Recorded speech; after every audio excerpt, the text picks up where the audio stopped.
On MatterFall, you play as Avalon Darrow, a hired mercenary who's been hired to take down red matter enemies from the Fortuna city. And now we are at the hydroponics level. This is the lots of foliage, atmospheric effects, and plants. This is the place where the oxygen is produced to the city. Basically, what you control with this game, in its core, it's a twin stick shooter. You move with the left, shoot with the right. Here we are utilizing our dash move. You can actually dash through to enemies and stun them, and then you can easily kill them. So when enemies turn blue, they are stunned and they are easier to take down. Yeah, here's this big spider. It's a bigger enemy, but easy to get down if you know what you're doing. There's a grenade that the character can shoot by pressing R2. It's an augmentation that you can get from the civilians when you save them from the levels. You can get different types of augmentations. There are a grenade, a seeker with a homing bullet, power shot with the piercing bullets, and a shotgun with the short range but a powerful blast. Here you can see those arcade enemies. They are dropping these blue orbs that if player collects those and can then activate overcharge mode. When the time slows down, player is invulnerable and has extra firepower, so enemies are super easy to take down. You get the highest score by doing that. And here we can see the blue platforms that player can create with his MatterJet gun. This is really a score-centric game. Each level has a high score list that you can compete with other players. And you can get a score by killing enemies fast, and killing lots of enemies at the same time. And also you can get the score by speed running the level. So it's planned for both, so you can really choose your way how do you want to approach the levels. So be fast but be efficient and kill everything. Doing that you get the highest score. When rescuing the civilians you get score, but you also get augmentation. So basically those civilians that you rescue give you weapons, secondary fires, and passive augmentations that will modify your gameplay style.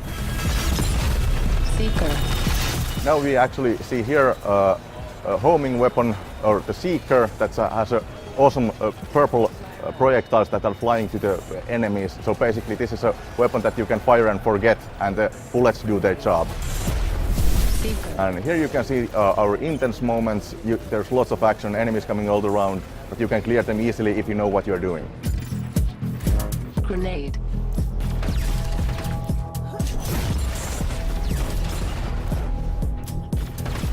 Multiplier down.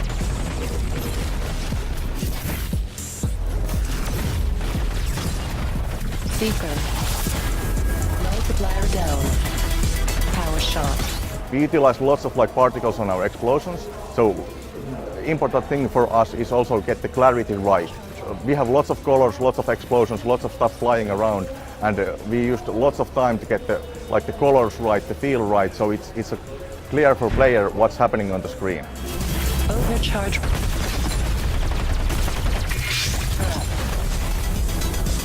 Seeker.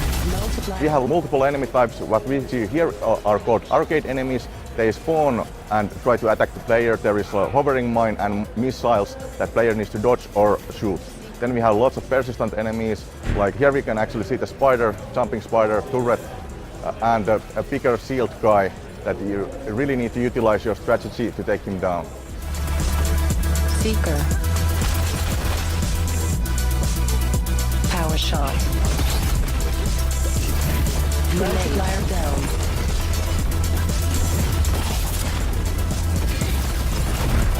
We have this hydroponics, and then we have city, this clean, really clean sci-fi looking city. And then we have matter mines. This is dark and ominous compared to these other ones. We took lots of aesthetic from clean sci-fi movies. Multiplier down. With the matter beam, you can actually create those blue platforms. You can activate elevators and take down score containers.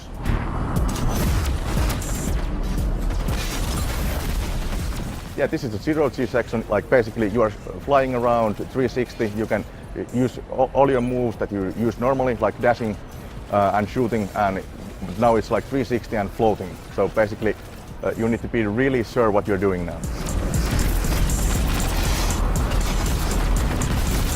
Power shot. You don't need to learn all the levels and the bullet patterns. They are easy to approach and they're easy to read what's happening on the screen. So basically, and you also have your moveset to help you to get through them. So basically, there's nothing cheap with our bullet patterns.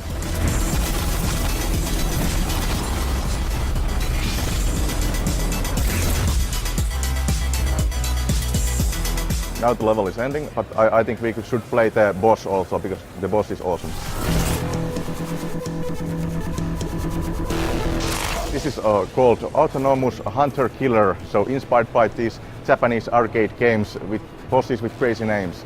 So we have one here, it's this wasp-like red matter mechanical monster that you need to take down. It uses bullet barrages and red matter attacks, and it's going to spawn different kind of enemies. So this boss really utilize your moveset, and you really need to be aware about your surroundings, because it's going to spawn enemies behind you. Power shot. Bosses has their own score, so basically try to kill the boss fast as possible so you get the highest score, and without taking damage, so you can keep your multiplier up.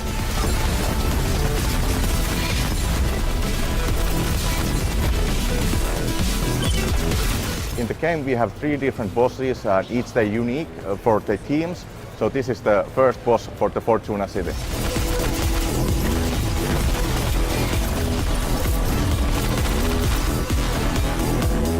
We have basically easy, medium and hard, and then when you finish the game with any difficulty, we unlock this insane mode where you have only 1 health bar, and the enemies are shooting revenge bullets, so it's going to be extra hard. The feedback from fans has been excellent. They are loving the game. We have been heard comments like it's super addictive, it looks awesome, and it's fun to play. Power shot. Now let's just kill that sucker. And now we actually can see awesome explosion. Their boss is dying. This is the Housemarque style of explosions. Yeah. That was MatterFall. I hope you enjoyed what you see. Thanks for watching. There's so much. Break down a couple of those systems. Yeah, so basically in its core, MatterFall is a twin stick shooter. So perfect. You move with the left, shoot with the right stick. But we added lots of elements from platforming games and bullet hell games. So it's like a mix of multiple genres. A little bit of Ikaruga in there. Yeah, a little bit like lots of do better twin stick shooters all the time. Yeah, is there anything in particular that you feel like you guys really want to innovate on in that category? Like, what about the twin stick shooter do you really gravitate towards? No, well, let's say that the wrapper for our twin stick shooter is usually something new. So, like in MatterFall, we have the platforming elements. So it's not the pure twin stick shooter experience. We're seeing that right now. Sorry to interrupt, but that's the volumes that you can dash through there. Yeah, you can actually create those blue volumes that we are going to see there, and you can use that like as a shield or a platform. So cool. How do they make it look so good? I don't know. I want to know. Yeah, what kind of technical wizardry do you we have lots of there? like technical wizard coders and effect artists that makes our game look awesome. And I love that Housemarque is, they're such fans of the voxel. Yeah. Voxel is an underrated technology. I'm going to give you a background on what the voxel is right this second. It stands for volumetric pixel. Yeah. And you're really going gameplay. So you can build up like different kinds of loadouts with your character. Cool. And of course we have the score chasing mechanics also. Each level has a high score list that you can compete with other players. You got the combos going on, and you also got this dash move that I think is really interesting. Yeah. You'll see them are right there. You just saw it. It creates a shockwave. It's a little bit like a smidge like Resogun, the boost technique there, but here it stuns enemies, right? Yeah, basically it stuns enemies. Then you have easier time to killing the enemies. So basically, when in doubt, use the dash mechanic. Just like in real life. Yeah, So basically, it's also the defensive and offensive move. This is one of the things I wanted to ask, because in Super Stardust, go close to the enemies with the dash. How do you guys design systems like that are designed to help the player? Gameplay has to feel good, look good, and everything that player does seems to have to look awesome. Yeah. So that's basically the learnings from So from Housemarque a games. sort of a visual perspective, an art perspective, Yeah. what are some inspirations for you guys here in terms of how the game looks aesthetically? Like those clean sci-fi movies, like Oblivion or stuff like that. Yeah, so that clean sci-fi, like the clinical sci-fi. I love it. Yeah. Looks so good. Well, we're almost out of time. Yade, do you have any parting